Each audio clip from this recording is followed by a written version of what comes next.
I used to think silence online meant something was wrong with me.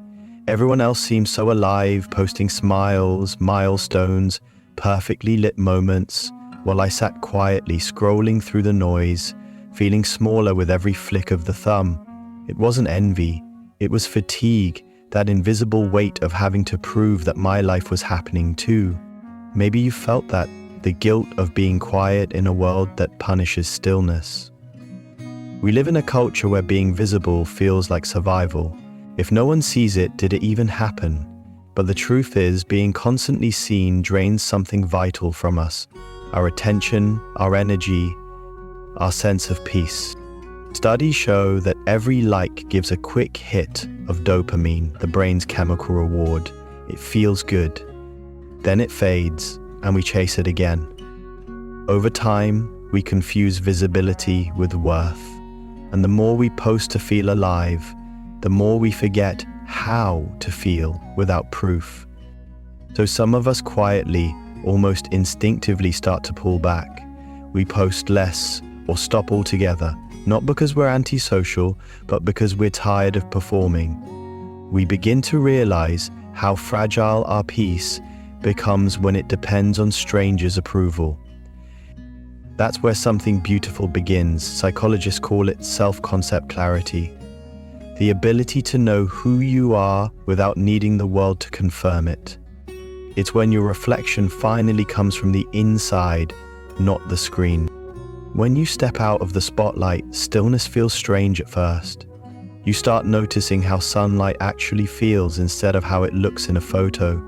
You laugh without thinking of captions. You cry without worrying who will understand.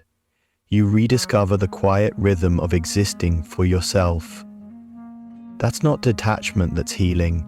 It's your nervous system remembering what peace sounds like. But silence isn't always peaceful in the beginning. Sometimes it's lonely, even scary. We've been conditioned to equate attention with love. So when the notifications stop, the mind whispers, "Did they forget me? Do I still matter?" Yet, if you stay in that silence long enough, something shifts. The loneliness becomes presence. The emptiness becomes space. And in that space, you start hearing your own voice again. The one that never needed an audience to be real. People who rarely post often carry deep emotional intelligence. They felt the burnout of constant comparison, the ache of showing too much, the relief of pulling back. They know that not every joy needs witnesses and not every pain needs proof. Choosing privacy isn't hiding, it's protecting what's sacred. They've learned that peace doesn't come from being seen, it comes from belonging to yourself. In a world addicted to noise, silence becomes rebellion. Those who stay quiet are not disconnected, they're awake. They know that the more you share, the more you give others the power to define you. When you stop giving that power away, something priceless returns: ownership. The moment becomes yours again, unedited, untouchable, whole. As Carl Jung once said, "Who looks outside dreams, who looks inside awakens." Silence, then, is not emptiness, it's awakening. So if you've ever felt tired of proving you're okay, if you've pulled back and wondered what's wrong with you, nothing is wrong. You're just remembering how to live without an audience. The psychology of people who don't post isn't about hiding, it's about healing. It's about rediscovering the rare peace that comes when your life no longer needs witnesses to have meaning. Maybe that's the real rare trait, being whole in the quiet. We live in an age where visibility feels like validation. It's not enough to live a moment anymore, it has to be shared, liked, confirmed. Somewhere along the way, the line between existing and performing blurred. Social media promised connection, but what it really built was a stage. And on that stage, many of us learnt to equate attention with love, engagement with value, silence with absence. The tragedy is, the louder the world gets, the more invisible we start to feel. Psychologists call this the visibility paradox, the idea that the more we try to be seen, the less we actually feel known.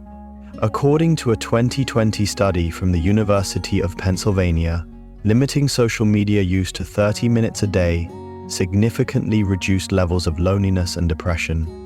The constant loop of comparison and feedback hijacks our brain's reward system. Each like releases a quick burst of dopamine, the neurotransmitter linked to pleasure and motivation. But as researchers note, that rush fades fast, leaving behind a craving for more. We become addicted not to sharing, but to being validated. And that's where something quietly profound happens. A small number of people begin to step back. They stop posting, not because they don't care, but because they finally understand how much peace costs in the currency of attention. They've felt the fatigue of curating their lives, the hollow echo of applause that never feels enough. What they crave isn't visibility anymore, it's authenticity, not to be seen by everyone, but to feel seen by themselves. Silence, in this sense, isn't a withdrawal. It's a correction. It's the psyche's way of rebalancing after years of overstimulation. When we stop broadcasting our lives, we begin to inhabit them again. We notice the air in the morning, the sound of our own breath, the real laughter that doesn't need to be recorded. In psychology, this shift toward quiet awareness is linked to self-regulation, the nervous system returning to equilibrium after constant digital arousal. Peace stops being abstract, it becomes physiological. Still, choosing quiet in a world that rewards noise can feel rebellious. There's a discomfort in being unseen, a fear of disappearing. But those who stay with that discomfort discover something paradoxical. Invisibility is not absence, it's presence without performance. It's the space where identity stops being a product and becomes a process again.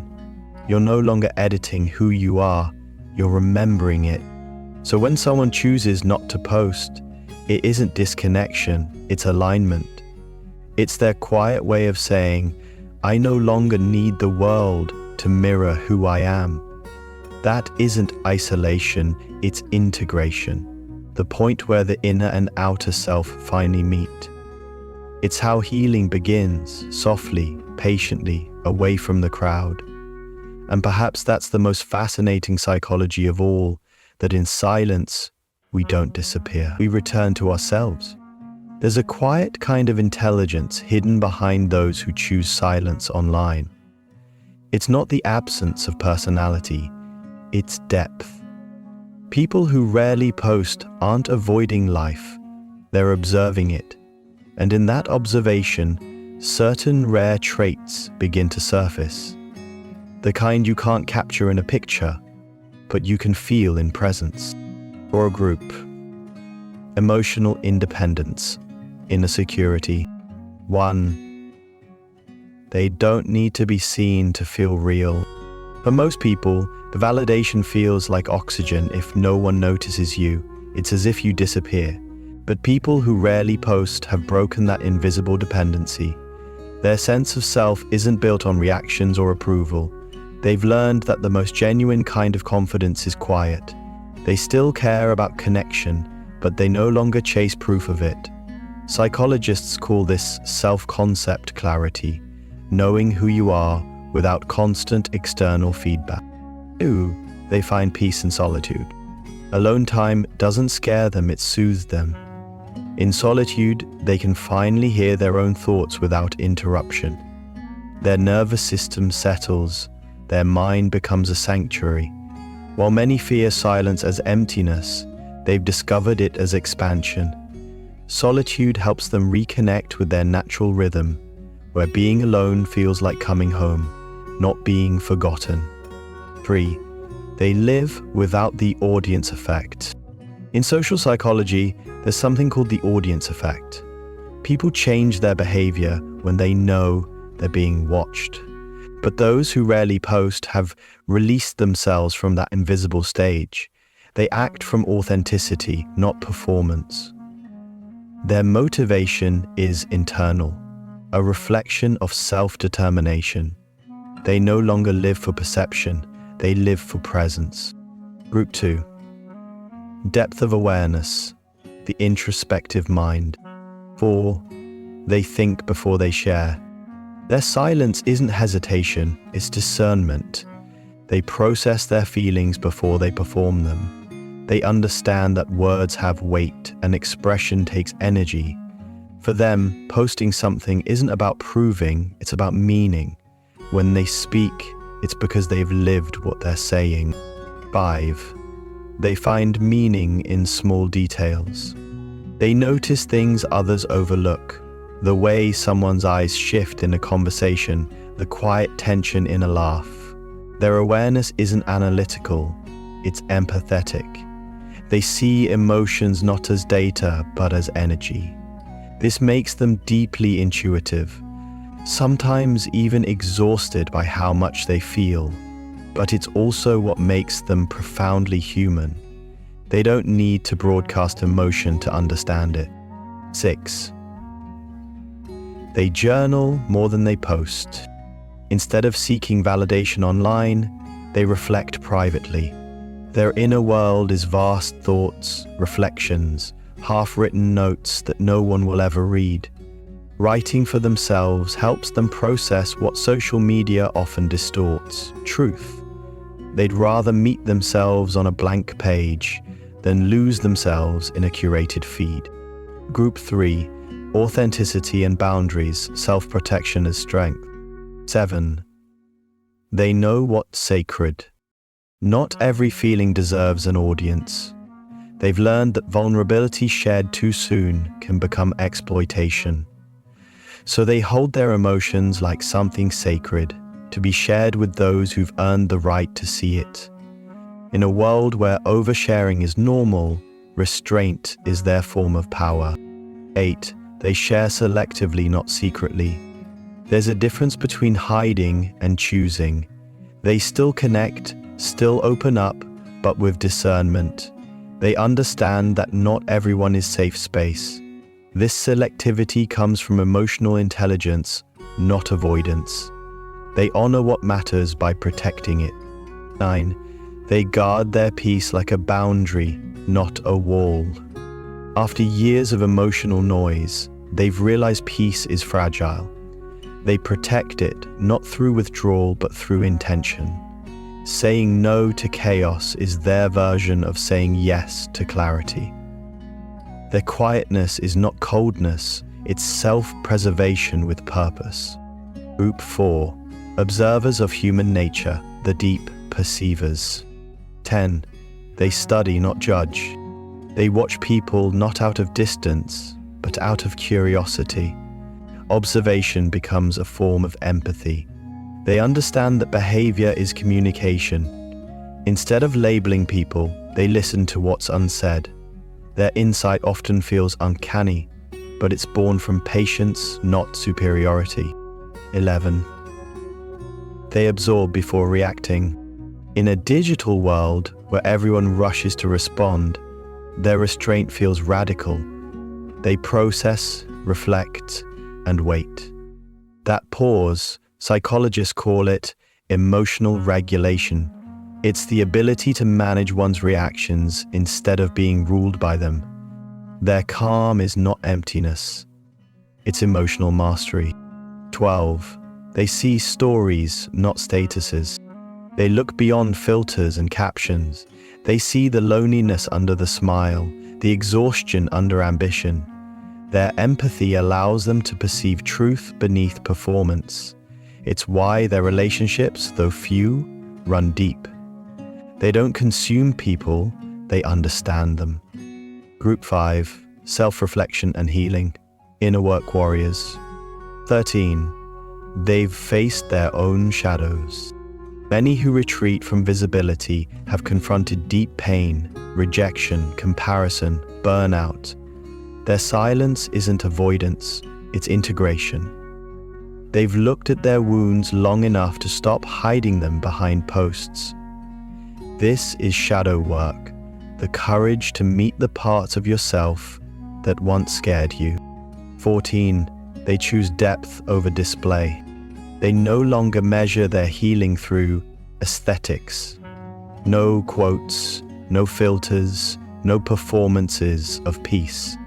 They know that true transformation happens in the unseen, the unposted, the private nights of reflection. Their growth doesn't need an audience.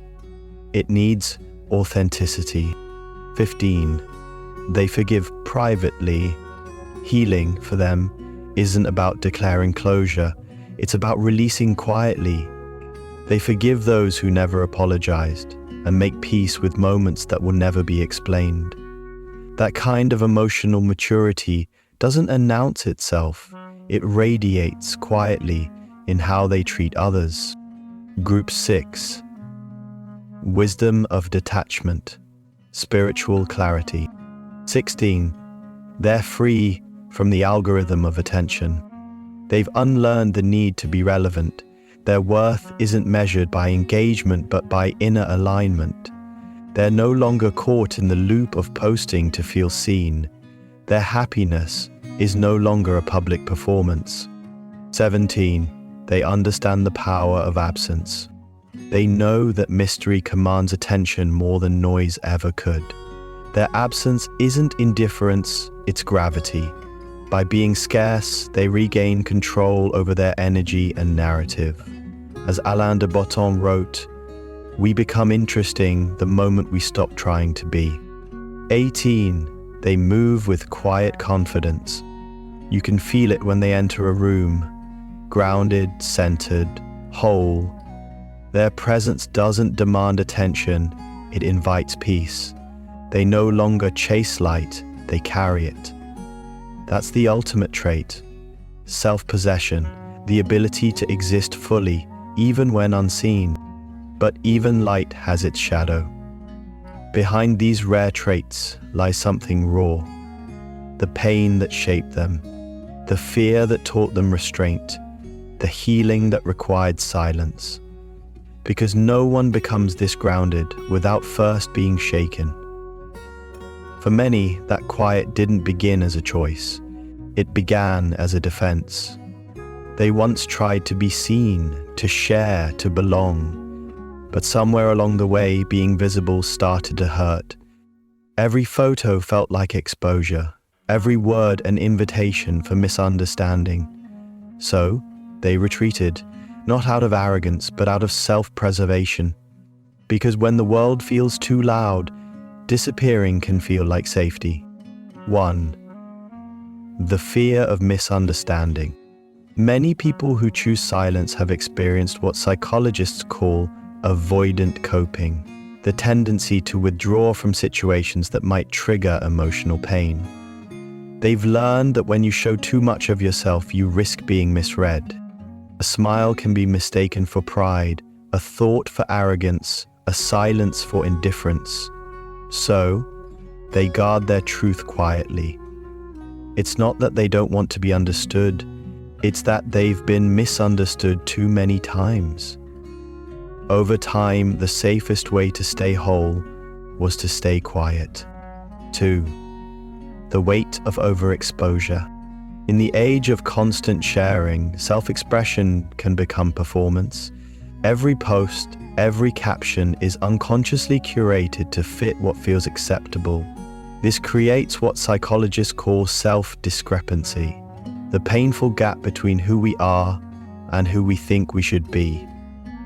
Research from the University of Michigan, 2019, found that people who engage heavily in self-presentation online report higher levels of emotional exhaustion and lower authenticity. The more we manage perception, the less we feel ourselves.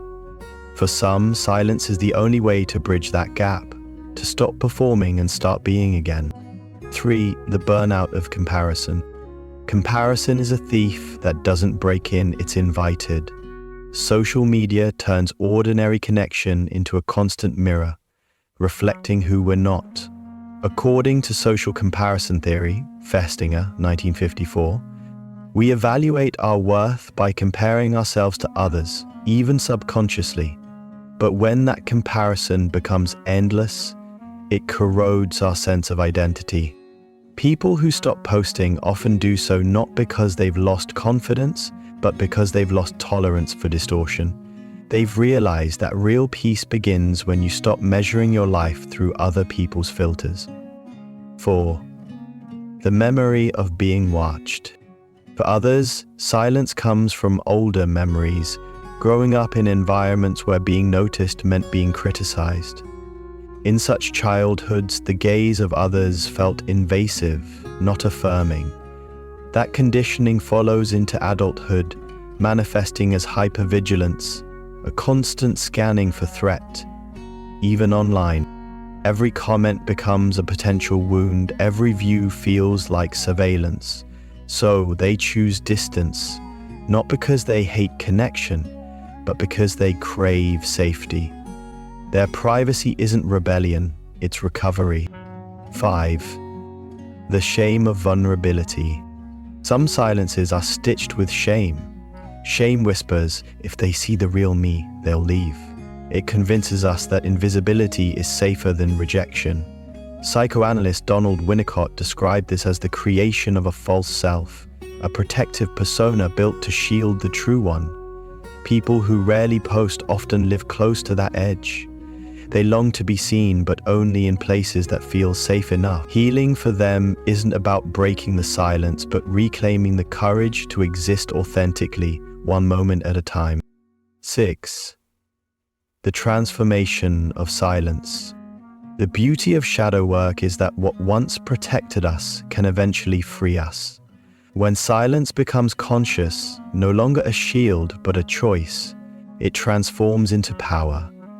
Through therapy, journaling, mindfulness, or simply time, we learn that we can choose when to be seen and when to rest in invisibility. In Jungian psychology, this is called integration, when the light stops fighting the dark and learns from it instead. The same stillness that once hid pain begins to hold peace. Silence stops being absence. It becomes alignment. So yes, silence can begin as fear, but it doesn't have to end there. It can become the ground where wholeness grows. The same quiet that once guarded wounds can become the sanctuary where healing happens. Because healing doesn't always look like expression. Sometimes it looks like stillness. And in that stillness, you don't disappear, you return. Maybe that's the hidden beauty of silence. It never shouts, but it always speaks. For those who've stepped away from the noise, who've chosen not to post, not to perform, their absence is not a void, it's a declaration. I no longer need to prove I exist to exist. That kind of peace is not loud, but it's powerful. Because when you stop chasing mirrors, you begin to see yourself clearly again, unfiltered, unperformed, real. Silence, then, isn't the end of communication. It's the beginning of communion with yourself, with the world, with moments that no longer need witnesses to matter. There's a profound intimacy in keeping something just for you. A sunset not photographed, a laugh not shared, a memory untouched by captions. These aren't lost, they're sacred. They belong to the quiet archive of a life truly lived. For a long time, we were taught that to matter, we must be seen. But visibility isn't the same as meaning.